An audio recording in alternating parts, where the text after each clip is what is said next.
Hello YouTube, Dave here again. Welcome to episode 2 in the Dragon Hoard series. What I'm hoping is going to be a weekly series where I take an issue of Dragon magazine from my collection and just do a flip through, kind of see some of the things that are in there, take a look at some of the old advertisements for nostalgia purposes, and maybe even focus on an article or two. This is taking a look at issue number 274, and this is a pretty pivotal point in time for the D&D game, because this is the August 2000 issue of Dragon, and also in August of 2000 was the release of 3rd edition D&D. So this is the first 3rd edition era issue of Dragon magazine. The one we took a look at in the last video was the June 2000 Dragon, which was a preview of the upcoming 3rd edition. I wish I had the July 2000 issue. I currently, if I do, I haven't come across it yet. I did find the box that had the other issues that I purchased, and including some from like way back in the AD&D days. But I'm going to save those for another time. For the most part, what I want to do is just start with the issue that I had in episode 1 and just kind of work my way chronologically forward from there. So here we have August 2000. 3rd edition is finally out, so this is the first fully 3rd edition focused issue of Dragon magazine. So we got the new D&D game, the gold dragon on the cover there. The core mechanic explained how to design prestige classes and who were the playtesters. Legends of Sherwood mini campaign, so timeline and gazetteer, 4 new archery feats, and 18 heroes and villains. There's another fiction in there, Power and Glory by Ben Bova. We're not really focusing on the fiction for the purposes of these videos, but it is cool that they were in there. And then we've got the one that we're definitely looking at for sure is the interview with Justin Whalen, star of the Dungeons and Dragons movie. Can't wait to get to that one. I might also take a look at the how to design prestige classes because, well, I have thoughts on prestige classes in 3rd edition. We'll get to that.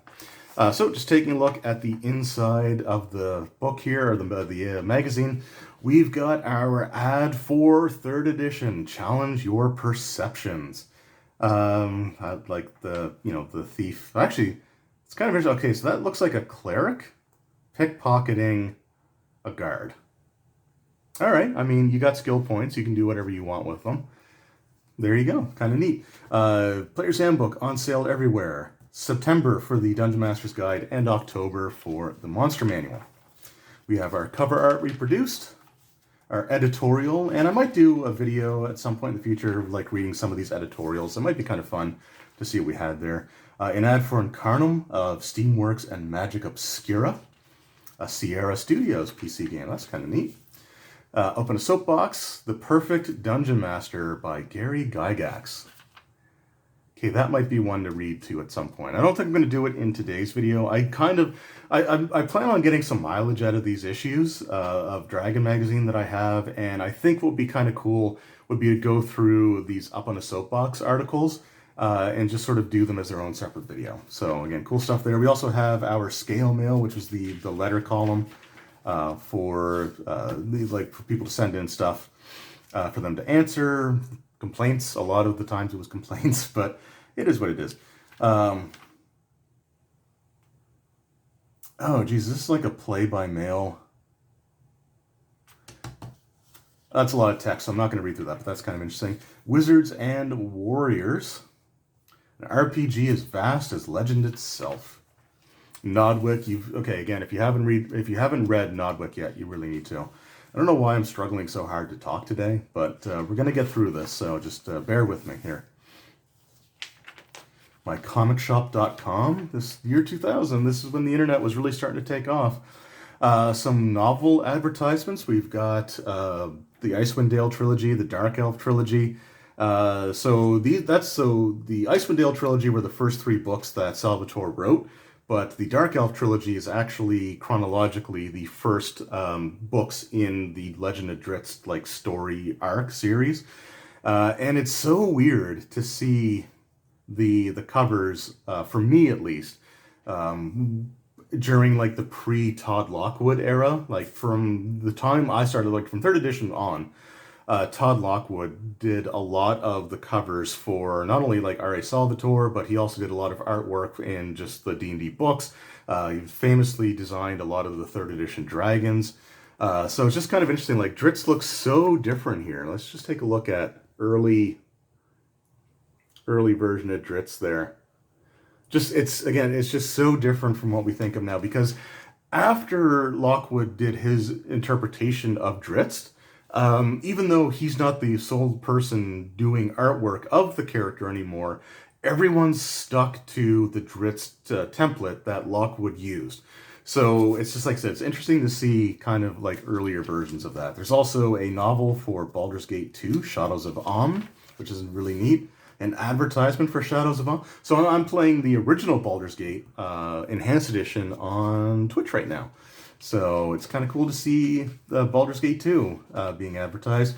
Also, it still had the Advanced Dungeons & Dragons logo. Baldur's Gate 2 was, it was based on 2nd edition, even though 3rd edition was out or coming out at the time that this released. So again, cool stuff there. Some August events. Escape to Cybertown. Oh, early 2000s, late 90s, early 2000s, computer, like 3D character models. So interesting. Some more comics. Oh, an advertisement for the CD-ROM of 25 Years of Dragon Magazine. I would love to track down that CD-ROM, even though I don't have a computer that can use it. But man, just so cool. Some Dragonlance novels. An advertisement for Dungeon Magazine. Upcoming releases for the month of August. So this is cool. I like this. You have some incorrect art for 2 of the 3 products shown here. We've got the character sheets, which is right. The final release of the character sheets that you would have bought in stores did look like that. $9.95 US, $14.95 Canadian. And the adventure game, $14.95 Canadian. I remember it being pretty cheap. But if you take a look at the cover art here, this is not the way that the actual adventure game looked. You do have the same artwork of like the characters sort of busting down the door. Actually, I don't even know if they're all the same, because some of the characters look different. But you actually had like more of a fiery orange box art for the final product. And then we got the player's handbook, which again does not quite look the way that it should. This is again early concept art. And if you're just for contrast, this is what it actually looks like. And this is what that image looks like. So, it's interesting. Most of these things, like whenever you have like catalogs or upcoming things, a lot of the times, stuff is going to change. They usually have like just placeholder stuff.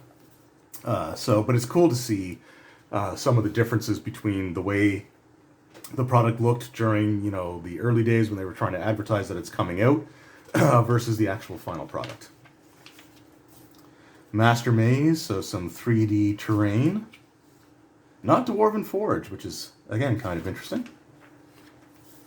Dork Tower, another amazing comic series. If you haven't read it, you should definitely check it out. rubiesofeventide.com. Okay, never heard of that one.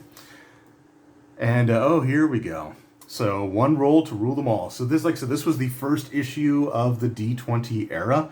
So we've got our explanation of the D20 core mechanic. I'm not going to read this article because if you're watching this channel, most if not all of you are intimately familiar with the D20 system by now. So we're going to skip over that, but it's interesting. Like they actually went into a lot of detail here, which is actually pretty cool. Trying to explain this new mechanic and this new system. Gone is the descending armor class. No longer will you have a negative 10 AC, and if you do have a negative 10 AC, then you are boned in 3rd edition because armor goes up. So yeah, just kind of cool to see that they got that there. Here's our play testers. Wow. Early 2000s fashion, man. Some interesting characters there. Cool stuff. I like it. There's little profiles on them as well. I'm not going to go through all of them, but let's just. Okay. We're going to take a look at Jeremy Drar Bernstein, age 25 in 2000. Years gaming 22. He began playing or gaming at age 3. Quotes: Dar, pirates love a good evocation spell. On 3rd edition. So this is, I guess, a quote from him. This is about as different a system as one can manage while still bearing the name D&D, and in all the best ways. The new system is logical and consistent in pretty much all of its aspects, much more intuitive than it used to be. Also, the new Chain Lightning rocks. So that's a totally fair assessment of 3rd edition. AD&D, 2nd edition AD&D was better. It was a lot more internally consistent than 1st edition. 1st edition was pretty infamously known, or at least kind of referenced, or people kind of allude to the fact that whenever they would, Gygax or, the crew at TSR would just think of something that they wanted to include in the game, they would just do it, and they would create whatever system that they thought would work best for it. So you do get some systems that maybe not quite go together the way that you would hope, but that's just the way that it is. But with 3rd edition, yeah, everything is pretty much the D20 system is what governs most of the game design. So that's kind of cool. It's kind of neat to see. Okay, here we go. Monty Cook, nice. Create your own prestige classes. So this is an article that we are definitely going to be taking a look at. So prestige classes, the long and short of them is that they are a unique type of class that you have to meet certain requirements in order to actually start gaining levels in them. The way that they tend to work out is that there are certain skill requirements. So you have to have X number of ranks in, skill Y or Z or, any of those things. They usually require certain feats or certain class features and abilities, such as the ability to cast like 1st level arcane spells or 1st level divine spells or cleric spells. Being able to like having some like favorite enemy, or having certain types of other abilities. And a lot of times prestige classes work better for multi-class characters, because, for example, some of them might require like a base attack bonus of 6, and for certain classes like the arcane archer, I think you had to have a base attack bonus of 5 or 6 or something like that. And then you also had to have certain feats, and you also had to have the ability to cast 1st level arcane spells. So a straight fighter could never qualify for the class because they lacked the spellcasting ability, and a wizard could technically, but it would take them a long time to get there because wizards, their base attack progression was very slow. So for them to get to 6, they need to be like 12th or 13th level for them to get that high of a base attack bonus. Plus, they would have to take extra feats on top of just the ones required because they're not automatically proficient. So it was something that kind of targeted multi-class characters. So I kind of want to take a look at this article here. So let's just go through it. I'm not going to read the opening part, I don't think, too closely here, but this is what I kind of want to see. So it says, why create a prestige class? Now, one other thing to keep in mind, prestige classes appeared in the Dungeon Master's Guide, and this issue came out a month before that. So it's kind of a preview of stuff that you can do once that book comes out. So they give you some ideas to how to get ahead of it a little bit and create your own. So I want to see this why create a prestige class thing. This is going to be interesting. So why create a prestige class? There are 4 basic reasons why you should create prestige classes for your campaign. Give them what they want. There you go. A player with a ranger character, okay, we're going to circle back on that one, wants to be an expert archer. Oh, that's actually, okay, we're going to circle back to that too. So he takes point blank shot and other appropriate feats. After all that, he wants to do even more with his bow. He's willing to sacrifice other aspects of his character to do so, but there don't seem to be options for him. In response, you create an organization called the Order of the Bow, and the player's character joins. There he learns of a number of trick shots and special bow-related abilities by taking levels in the Order of the Bow prestige class. Our players often desire abilities for their characters that extend beyond the bounds of the player's handbook. That's okay. Prestige classes provide a way for you to develop rules within a balanced format to satisfy your players' concepts of their characters. You might even allow players to develop their own prestige classes as long as you approve of the design. Okay, so reason number 2, define your organizations. Okay. You've already created the Order of the Bow, a group of fighters, rangers, and rogues who defend the capital in times of distress. They have a good reputation and a long, honorable history. To develop the organization further, you create a prestige class with abilities unique to the Order. Now, when people speak of the almost unnatural prowess, there are concrete facts pertaining to exactly what they can do. Prestige classes can define monastic orders, secret cabals, religious zealots, thieves guilds, special military units, people trained under a specific teacher, sorcerers from a particular area, or bards who studied at the same college. If you are not already creating organizations like this in your campaign, you should be. If you are, use prestige classes to distinguish them from one another. If the wizards of the inverted pyramid know different spells and have different abilities from the wizards of the open hand guild, it makes both groups and your campaign as a whole much more interesting. Using prestige classes with campaign organizations also encourages PCs to join or at least investigate these groups. Prestige classes offer you a way to use the rules to draw players into your campaign world and involve them whatever sorts of politics, intrigues, and adventures you have in store. Okay, I definitely want to talk about that one. Describe your cultures. So, like organizations, races, and cultures, like organizations, races, and cultures can benefit from having specific rules to showcase their abilities. While each race is detailed in the player's handbook with different abilities to make them unique, some prestige classes in the Dungeon Master's Guide, such as the Arcane Archer for elves and the Dwarven Defender for dwarves, help demonstrate how, through the rules, each race fits their own archetypes standardized in so many campaign worlds and fantasy traditions. You could easily create many more such prestige classes: the Dwarven Smith, the Halfling Hill Scout, the Half-Orc Demolisher. These are just some of the racial archetypes to embrace. While it's fun to say things like elves operate well in the woods or gnomes are tricky, such statements are always more powerful when there are rules to back them up. Prestige classes, the Elven Woodstalker and the Gnome Trickster, for example, provide those rules. Cultures can benefit from prestige classes, perhaps most of all.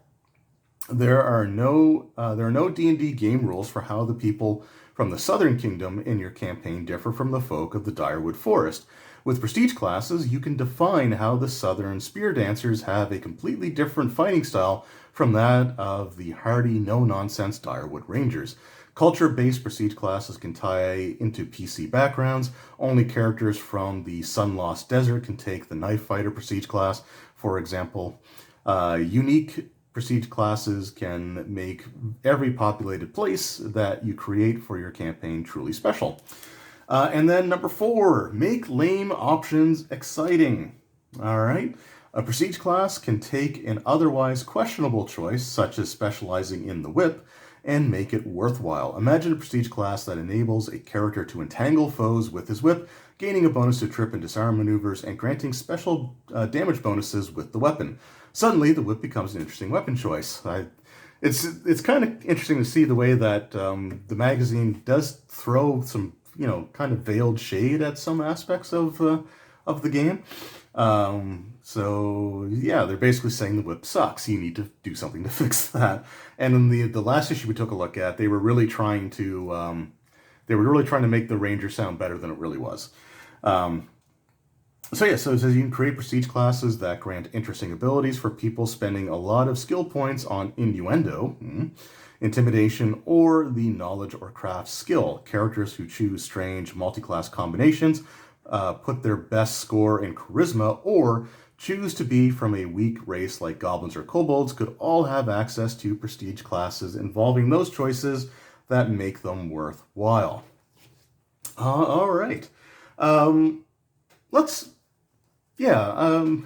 I think I'm going to... How much more of the article is left? Not a ton. Okay. We're going to go through the rest of the article, and then we'll talk about this a little bit here.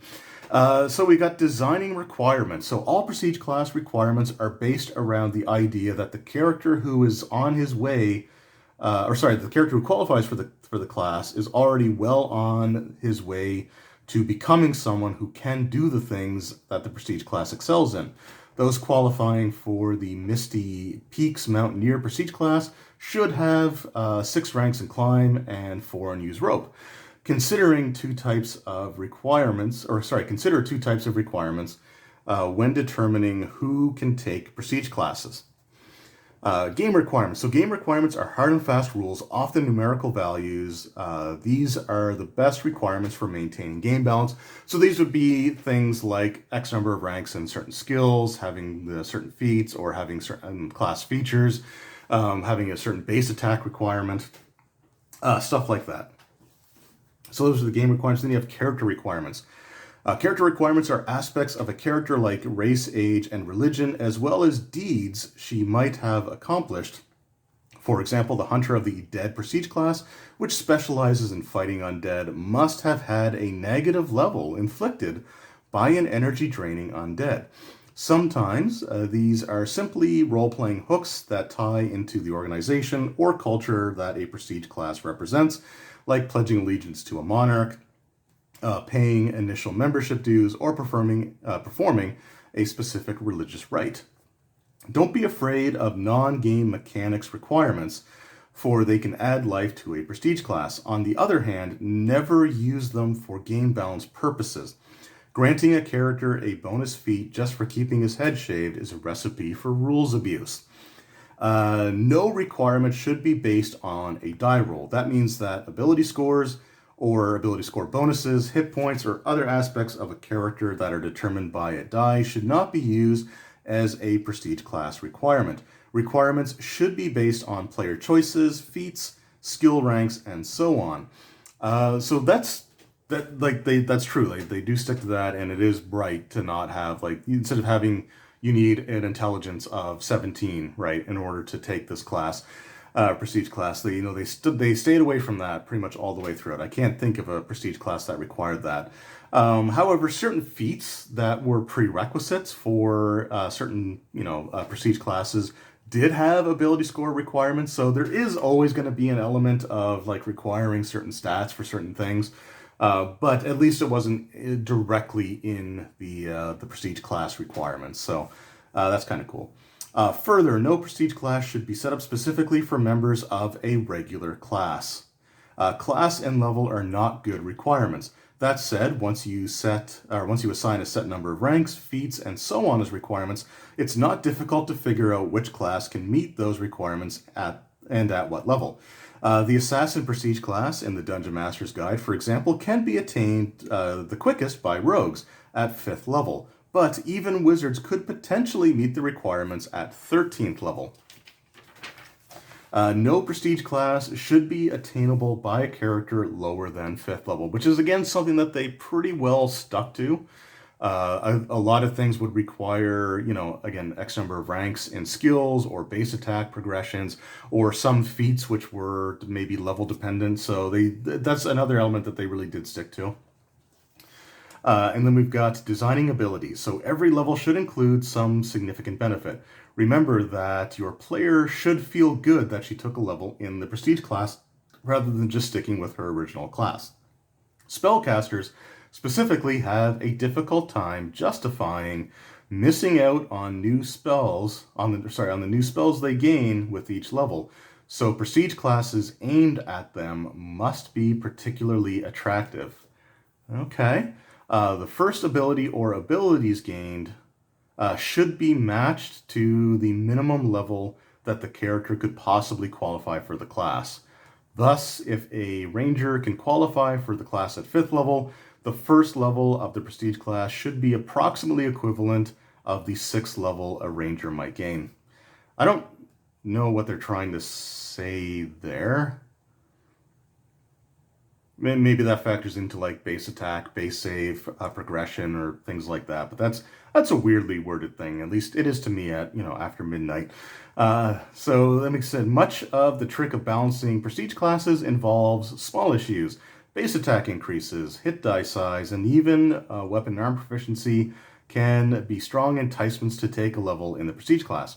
Remember that gaining proficiency in weapons or armor is like gaining free feats. I don't know if there's too many prestige classes that granted you new proficiencies, so again, that's kind of weird that they would have that in there.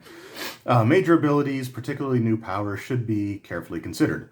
They should never be more powerful or more useful than the types of things that other classes can do. I almost feel like he's slightly contradicting himself. Slightly. Um, I guess, no, maybe not. Maybe not. But yeah, so they should never be more powerful than things other characters can do. Look at existing class abilities, feats, and the prestige classes in the Dungeon Master's Guide for ideas. It's okay to borrow directly from the abilities of other classes when designing a prestige class, though it's much more interesting to create something truly unique. Spells and spell lists. So this is what I want to check out, because they mentioned in spellcasters giving up their spells, their spell progression for the prestige class, and that's something I do want to talk about unless it's addressed here. So spellcasting prestige classes should each have their own spell list. Again, I don't think they do that too much. Choose spells appropriate to the class, and perhaps even make some new signature spells. Keep the spell list relatively short, however. Not every spellcaster needs a fireball spell. Well, some people would argue that. Prestige class spell list should have the spells appropriate for the class and no more. For a wide variety of spells, a character can take a level in the wizard or cleric class. Occasionally, if a spell is a signature spell of a prestige class, you can lower the level that the class gets the spell by 1. For example, for a flame mage prestige class, Wall of Fire might be considered a 3rd level rather than a 4th level spell. This technique should be used sparingly. Do this only once or twice for a given class, if at all. Normally, if a class has other attractive powers or benefits, it's not necessary. Okay. I can't think off the top of my head of any prestige class that lowered the level of a spell for you to be able to get it. I can't think of any, like, an example of like getting Fireball as a 2nd level spell instead of a 3rd level spell. So there's some interesting things mentioned in this article that I don't know. All right, and special considerations. So prestige classes tied to organizations might have ongoing requirements. These can include assignments, dues, personal sacrifices of wealth, or obedience. Becoming a member of a prestige class might involve becoming an apprentice for a time to another member, or eventually taking on a prospective member as an apprentice to the PC. Entering to the prestige class might come with strings attached. Powerful enemies seek members out, or those among the group's ranks must face the prejudices of the local folk. Membership in some prestige classes might even be illegal. Sometimes knowledge is forbidden. These strings can come along with prestige classes that are tied to a specific group in the campaign world, or they can be tied to the prestige classes that simply deal with knowledge. The Dragon Slayers might not be a formal organization, but their reputation precedes them nonetheless. Use prestige classes as a tool to individualize and invigorate your campaign. All right, there's also some sidebars here, so let's take a look at these two, and then I'm going to get into my thoughts on this article. All right, so we've got, just an explanation that prestige classes appear in Chapter 2 of the DMG. Multi-classing is in Chapter 3 of the Player's Handbook. So here we got choose specific over the general.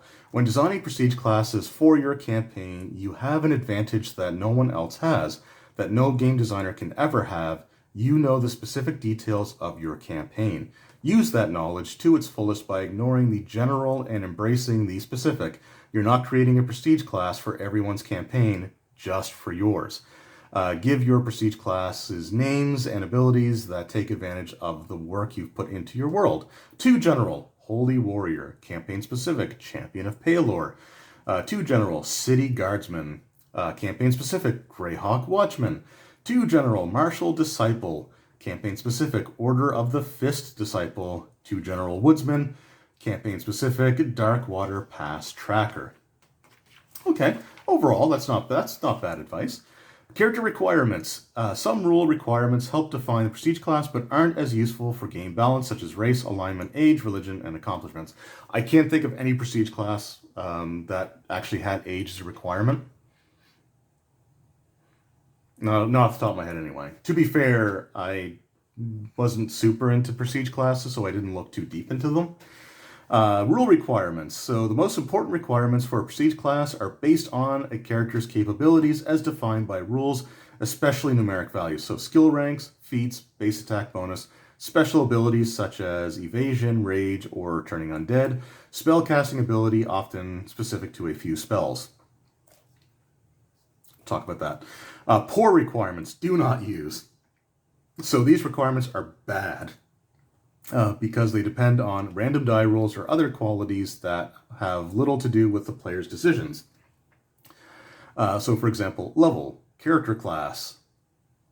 Okay, that's true, though. I don't think any of them specifically require a character class. But if you're requiring certain class features, then you're kind of still requiring certain classes. But anyway, ability score, modified attack roll, hit points, armor class, total skill bonuses. So yeah, none of those get used. Non-specific requirements. Requirements based on a character's actions do not contribute to game balance, but they are great for atmosphere and color. Things like kill a specific monster, visit a hard-to-reach shrine, endure an ordeal of pain, retrieve a rare herb, complete an individual quest, perform an impossible task, walk on water, capture the breath of a bird. Very interesting stuff. Win a race, a duel, or some other contest, discover the secret password, impress an important person with words of wit, create a great work of art, a song, a dance, a painting, solve a riddle, get a specific tattoo, always wear a specific color. Okay, I don't think anyone actually did that either. Always tell the truth or perform some daily ritual. Okay, so this is a really interesting article, and for a few different reasons. So number one, the advice that's given pretty much throughout the entirety of this article is awesome. Especially the idea of having prestige classes represent organizations that you can use to flesh out your campaign world.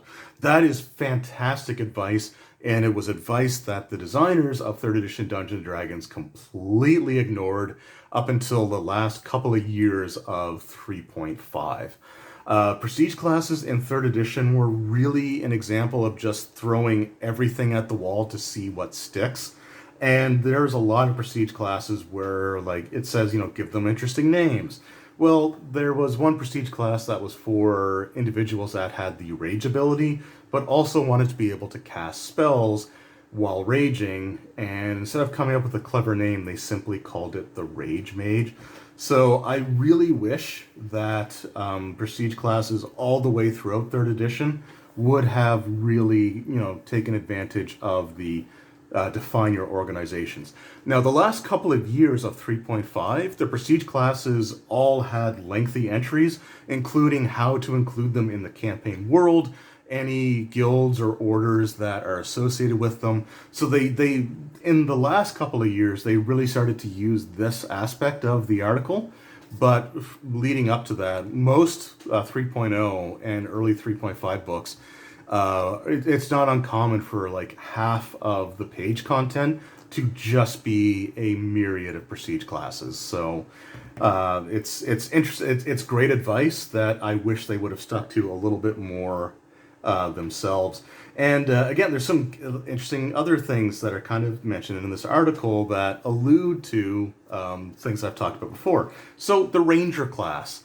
In the preview for the Ranger, they really tried to make the Ranger sound more enticing than it really was, because they also previewed the Barbarian in that issue, and the Barbarians had all kinds of abilities that they were sort of gushing over, like their fast movement, their rage, their uncanny dodge, their damage reduction, their trap sense, all of those things. Barbarians get some really awesome stuff, and the Ranger gets favorite enemy. And that was it, right? So they were like, Rangers only get one ability. And even in that article, they're like, you have to choose whether you want to get the benefits of your favorite enemy right away or take something that you're going to get a higher bonus at higher levels. So it's interesting. But here they talk about the Ranger wanting to be an expert archer, which again is kind of neat. Because in 3.5, the Ranger could actually choose between 2 weapon fighting or archery. So I feel like maybe even at that point they were kind of realizing that Rangers are kind of, in different various lores are always like they're more based around archery than necessarily two-weapon fighting. So it's just kind of neat to see that, like in a few years' time, being able to be a great archer is just something that's built into the class. So again, interesting there. And then like the making lame options exciting, like the whip. So you can tell that's like the whip sucks. Like nobody should take the whip because it's just a dumb weapon. So yeah, you've got stuff like that. So you get some, like I said, some veiled shade thrown at some certain things.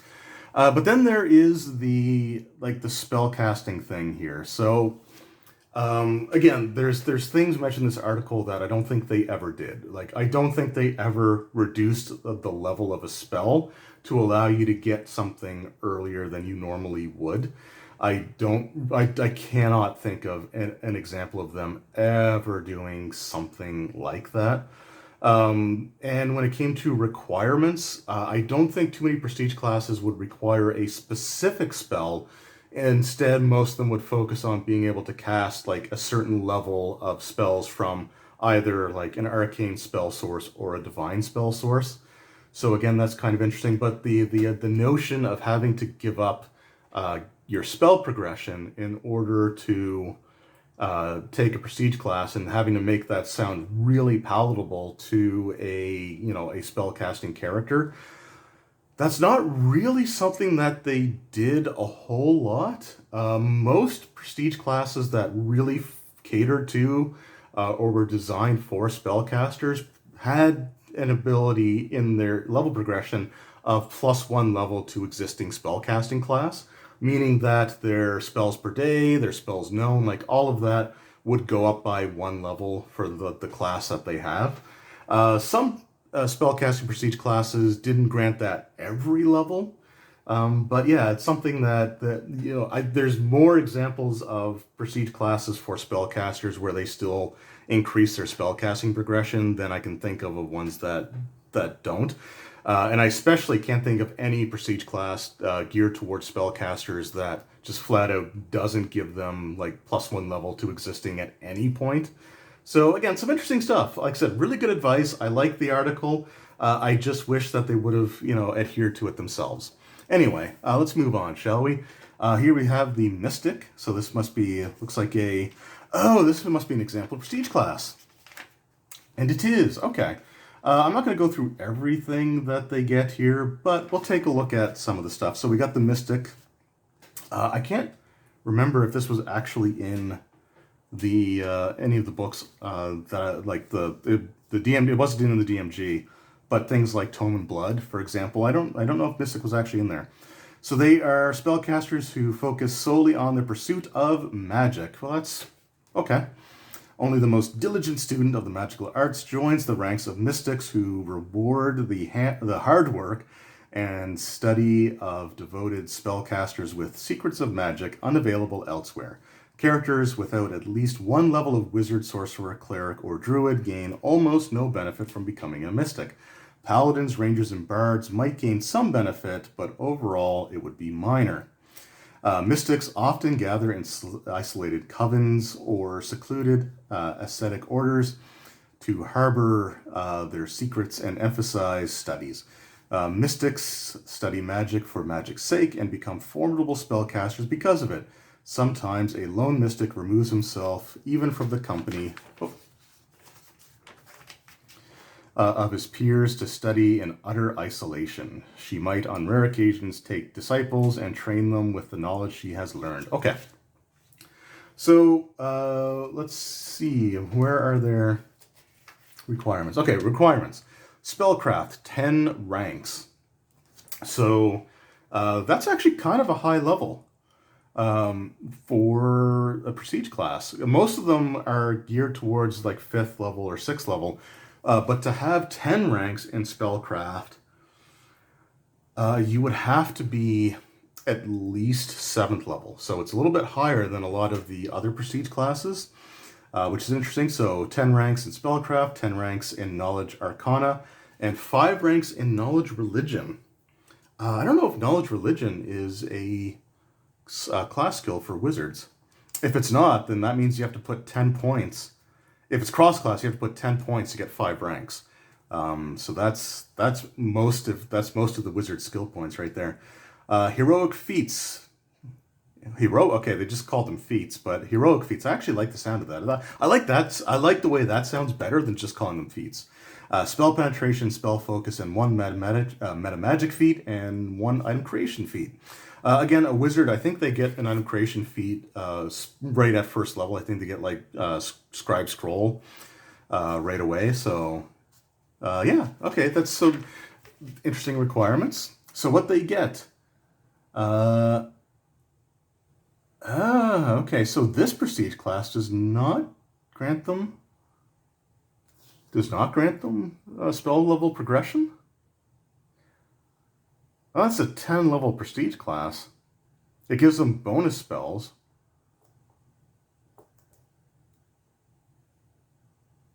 Okay, so bonus spells similar to bonus spells for high level ability scores of each level that a mystic spellcasting character attains. She gains bonus spells to the number of spells per day that she can normally cast. These bonus spells can be added to whatever levels of the spellcaster can currently cast, but no more than 1 can be added to the caster's highest current. Okay. So if your highest level spell was 5th level, you couldn't add any more than 1 bonus spell to that. So, okay, they get up to 3 bonus spells. Oh, no, wait. Oh, those stack. Because it's 2, 3, 2, 3, 2. Yeah, okay, so those actually stack. So you can get a ton of bonus spells, which I guess is the trade-off for not getting +1 to spellcasting level.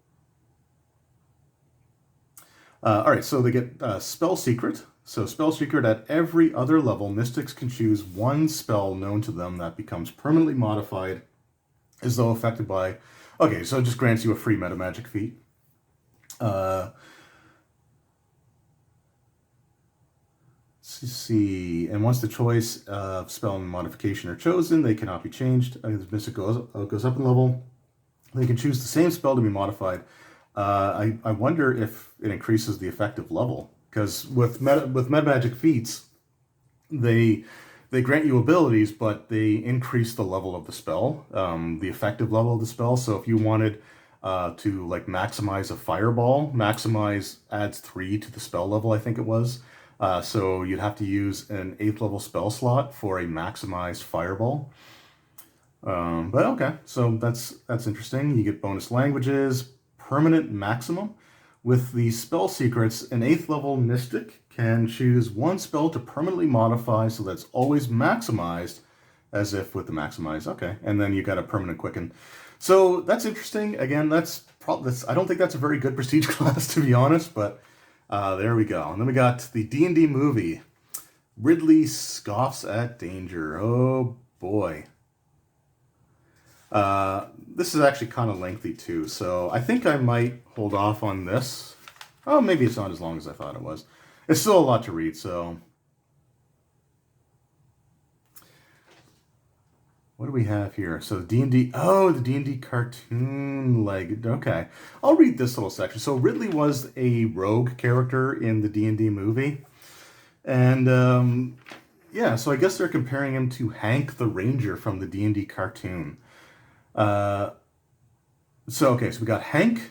So hero versus hero. So Hank is a ranger, presumably because that someone at the network thought the term fighter would encourage violence in schools. Okay. Ridley is a thief, or maybe it's rogue. What edition are we up to now? So the movie, I think, was filmed during like the 2nd edition era. So they were called thieves back then. Weapon of choice, a magical bow with big flaming arrows, and Ridley's was a basic longsword. So Hank's already coming up on top here. Love interest, Sheila, a female thief, although Uni the Unicorn's lawsuit is still pending. You go, article writer. And then Ridley's love interest was Marina. That's her name. I always forget her name. A female mage, although she hates his guts and he isn't too keen on mages. Okay. Fashion sense. For Hank, rugged brown leather, questionable green tights, muy macho boots. Willie Amos, who voiced the role... Oh, okay. Willie Amos, who voiced the role, apparently lent his hair to the part. Okay. And Ridley has leather pants, leather jacket, leather boots, leather gloves, and belts, belts, belts. All that and a much better haircut than Hank or Jimmy Olsen. So the actor played Jimmy Olsen on Lois and Clark, The New Adventures of Superman, which had Dean Cain and Terry Hatcher in it. Hank wound up in this crazy mess by hopping on a trans-dimensional amusement park ride that drops you into a fantasy role-playing world. Ridley wound up in this crazy mess by breaking into the wrong place at the wrong time and getting caught by the wrong people. Hank fights at the behest of Dungeon Master, a little dude who looks like Yoda in a man suit. Interesting description. And Ridley fights on the behest of Empress Savina. Was that her name? Okay. Who looks like Kevin Spacey's daughter from American Beauty. God damn, this guy really is going for it, isn't he? I guess he fights for her. I mean, I guess. He never really pledges his allegiance to her and never actually interacts with her until like the very end of the movie, but all right. Hank hates Venger, evil wizard with one horn. And Ridley hates Profian, evil wizard with no horns. So again, Hank's coming up on top on all of these, I'm going to say. If D&D were Star Wars, Hank would be Luke after rescuing the princess, but before blowing up the Death Star. And if Ridley were in Star Wars, he would be Han Solo from those old Brian Daley novels. Okay, I've never read them, so I have no idea. In a fair fight between the two, Hank would probably get spanked with his magic bow for starters. And Ridley would commence with the spanking, then move on to step 2. And the winner, as you might imagine, turns out to be Ridley. Really? But don't fret for Hank. Believe it or not, Dungeons & Dragons cartoon is back on Saturday morning TV. Check those local listings. And don't say we didn't warn you about the green tights. All right. I disagree. I think Hank would win because, first of all, he's got that magic bow that can simply entangle Ridley, which is one of the first things that happens to Ridley, and he's completely rendered powerless by it. So there we go. Again, I'm not going to read the whole article, but that was kind of cool to kind of go through. Steal from the Rich, a D&D mini campaign. So this is the Nottingham campaign. So this is if you wanted to play Robin Hood. That's in here, and that's one of the things that Dragon Magazine did do a decent amount of throughout the years, is that they would actually have like campaign settings, like little mini campaign settings. So some really cool stuff here. Rogues and Royal, heroes and villains of the Robin Hood campaign. We have Robin of Locksley, 7th level human ranger, 5th level rogue. Okay. Typical Norman soldier, a 1st level warrior. Typical Saxon outlaw, 1st level rogue. Robert Earl of Huntingdon is an 8th level fighter, 2nd level rogue. A lot of multi-classing amongst the named characters here. Little John, how is he not a barbarian? Human male, 9th level ranger, 1st level rogue.